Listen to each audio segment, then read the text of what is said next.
సిద్దిపేట జిల్లాలో రైతులు oil form సాగు వైపు ముందుకు రావడంపై మాజీ మంత్రి హరీష్ రావు హర్షం వ్యక్తం చేశారు. గోపులాపూర్ గ్రామంలో ఓ రైతు పొలంలో ఆయిల్ ఫామ్ మొక్కలు నాటే కార్యక్రమంలో ఆయన పాల్గొన్నారు. ఈ సందర్భంగా గ్రామంలోని 54 మంది రైతులు 170 ఎకరాల్లో సాగు చేస్తున్నారని తెలిపారు. 2 ఎకరాల్లో 5 టన్నుల దిగుబడి వస్తుందన్నారు. తక్కువ నీటిలో లాభదాయకంగా ఉండే ఈ పంటల వైపు రైతులు మొగ్గు చూపాలని హరీష్ రావు సూచించారు. నియోజకవర్గంలోనే ప్రాసెసింగ్ ఫ్యాక్టరీ కూడా అందుబాటులో ఉందన్నారు. సొప్పరి రవి అనేటువంటి రైతు గారి పొలంలో 2.5 ఎకరాల ఆయిల్ పామ్ మొక్కలు నాటడం నిజంగా చాలా సంతోషం. ఇప్పుడిప్పుడు రైతుల్లో నమ్మకం కుదిరింది.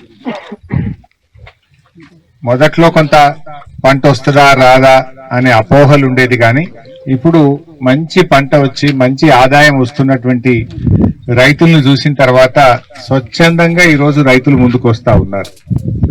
మన గోపులాపూర్ గ్రామంలో 54 మంది రైతులు 170 ఎకరాల్లో ఆయిల్ పామ్ సాగు జరుగుతూ ఉంది. ఇందులో ముఖ్యంగా లింగారెడ్డి అనేటువంటి రైతు 2 ఎకరాలు పెట్టాడు. ఇప్పుడు 5 టన్నులు ఈ సంవత్సరం క్రాప్ వచ్చింది. ప్రవీణ్ అనేటువంటి రైతు 3 ఎకరాలు పెడితే 23 టన్నులు క్రాప్ రావడం జరిగింది. శ్రీనివాస్ రెడ్డి అనే రైతు 2.5 ఎకరాల్లోనే 21 టన్నుల క్రాప్ తీయడం జరిగింది. రవీందర్ రెడ్డి గారు అనే రైతు మన ఊర్లో 3 ఎకరాల్లో 30 టన్నుల క్రాప్ తీయడం జరిగింది. మన ఎంపీపీ బాలమల్లు గారు 5 ఎకరాల్లో 23 ఎకరాల క్రాప్ కూడా తీయడం జరిగింది. 23 టన్నులు 5 ఎకరాల్లో 23 టన్నుల క్రాప్ తీశారు బాలమల్లి గారు. అంటే మంచి పంట పండుతుంది.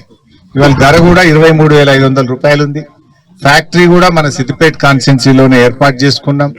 రైతులకు ఏంటంటే ఇది ఒక సాఫ్ట్వేర్ ఇంజనీర్ కు నెల జీతం ఎట్లా వస్తుందో, ఆయిల్ పామ్ పెట్టుకున్న రైతుకు కూడా సాఫ్ట్వేర్ ఇంజనీర్ లాగా నెల జీతం వచ్చేటువంటి పంట, అధిక ఆదాయం వచ్చే పంట. సొప్పరి